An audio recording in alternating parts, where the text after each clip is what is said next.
Is it working? Can you see something? We can. Yes. Oh, that's brilliant. Right then. So I'm sure everyone has seen the pictures or watched it live. This was the takeoff of the SpaceX Crew Dragon. It was the first flight by a private company that actually launched astronauts into space, which is pretty cool, and it is the first step towards us commercializing space as a business rather than just as a kind of scientific place. So the goal with commercializing space is eventually to colonize somewhere else, whether that be Mars or another planet. And to do this, we need to have affordable space travel. People need to be able to pay to go there and it not be ridiculously expensive. They need to be reliable and regular launches so people can go and know they can come back. And it also needs to be accessible to regular people. So you could just go hop on a flight to Mars just like you can hop on a flight to Paris or wherever today.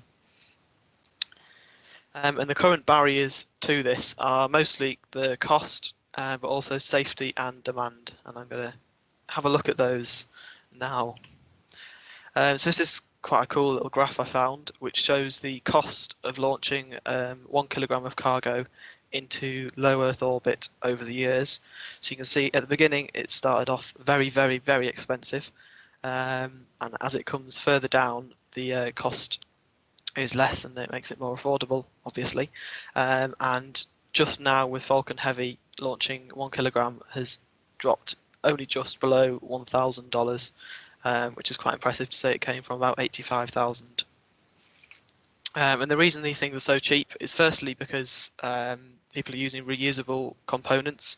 So for example, the SpaceX launchers, by reusing the first stages, the cost decreases from $150 million down to 90. So it's a huge saving to be able to reuse those parts. The manufacturing processes are also getting more efficient. So things are being made for cheaper using new techniques like metal 3D printing. They can make really strong structures for a lot cheaper than they could before. And also by making things in-house almost, so a company makes their own components, like for example SpaceX makes their own engines and make pretty much everything themselves.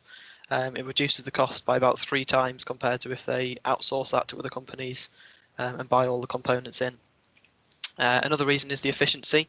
So the efficiency of engines mostly have gone up a lot. So you get more thrust out of the same amount of fuel. So the engines on the SpaceX Falcon 9 that launched to the space station on Saturday had a thrust ratio of 180 to 1. So they produce 180 times more thrust than their weight, compared to Saturn V, which launched the Apollo missions, which only had 94 to 1. So it's gone up by almost double since the Apollo missions, which brings down the cost a lot. Another reason is privatization, which kind of gives companies an incentive to keep the costs low because they're paying for it, as opposed to when the government was paying for things, there was no real reason to try and make it cheap. And linking to privatization is the competition. So there's now companies fighting to get the lowest prices so that they can get the contracts from NASA to launch to space. And competition drives down prices and is in the end always good for the consumer. And obviously it still needs to get cheaper. So the ways we're going to do this is by refining our current technologies, and we can increase the efficiency further or improve the reusability so we can reuse more stuff. But this kind of hits a limit, as you can see on that graph there, where the cost decreases, but it gets to a point where the bare cost of the metals, you just can't make it any cheaper. And at this point, we'd have to look at advancing new technologies, to look at alternative methods of getting up rather than just burning dinosaur juice. And this could be things like tethers, catapults, and ion propulsion, which will kind of restart that graph so that it can hit a new lower floor when they've developed. The next thing is safety, and I'd like to just play a quick video to kind of show why this needs to improve. We watched this last week for those of us who were there, but some people won't have seen it.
So as you can see there are still clearly some issues that need to be overcome to do with the safety. It's important to note though that most of the explosions and stuff you saw there happened when the first stage of the rocket came into land. So although obviously things were destroyed and that increases costs, no one was really hurt in those because there was, even if there had been people on board, they would have been absolutely fine. Apart from that one where it just went up and started spinning and exploded. Quite a big problem. No, don't play again. Right. So at the moment, the fatality rates for going into space are quite high compared to others.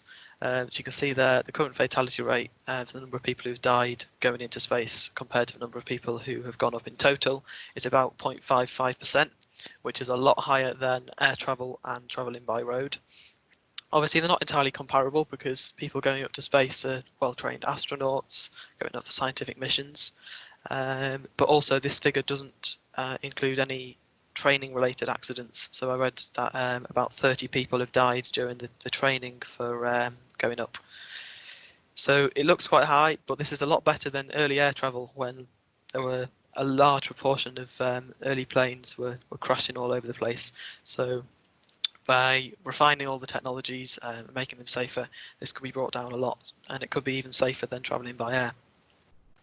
And also having regular flights rather than just one-off missions will make this more achievable because things will get into a routine. They'll be able to plan ahead more easily. And also these figures are kind of blown out of proportion by the media, because when a rocket crashes or something, then that always gets covered, where rocket launches happen all the time that are completely successful. So there are some safety barriers to overcome, but these will mostly just come with time.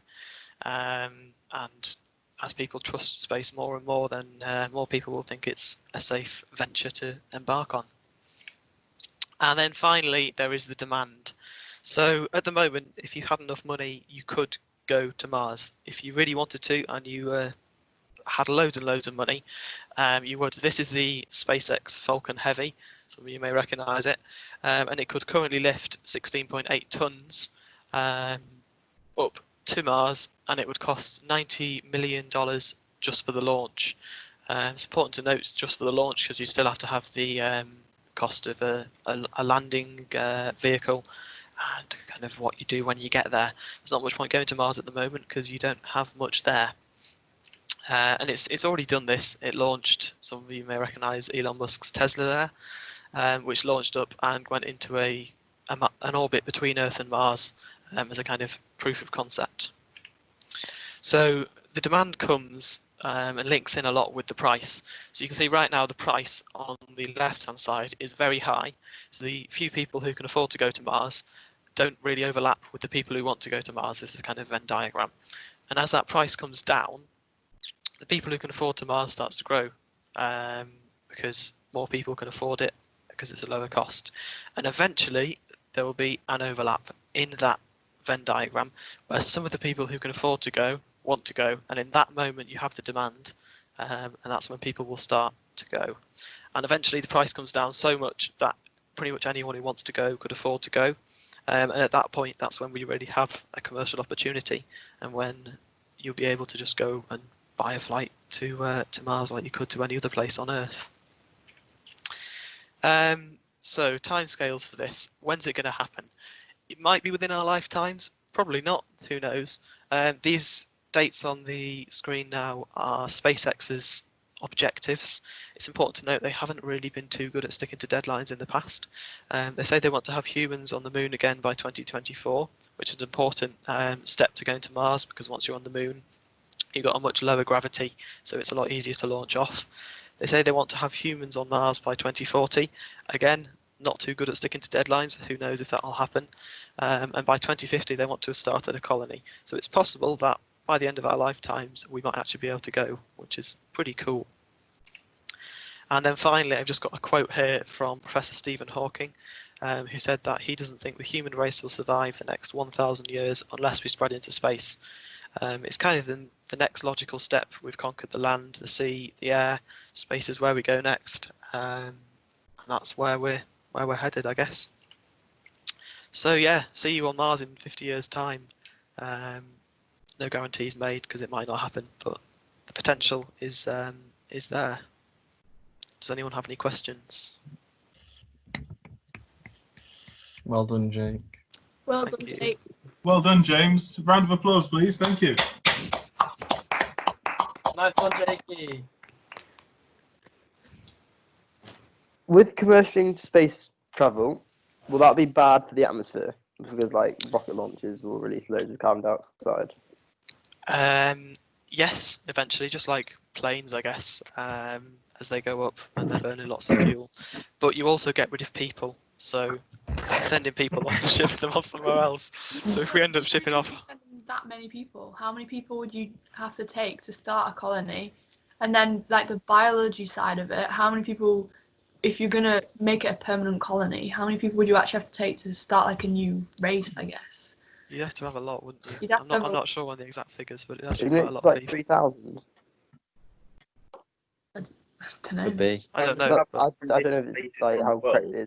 I saw a thing ages ago. It was like for a species to survive with diversity, they need to have like 3,000 people. yeah, you need to have quite a lot.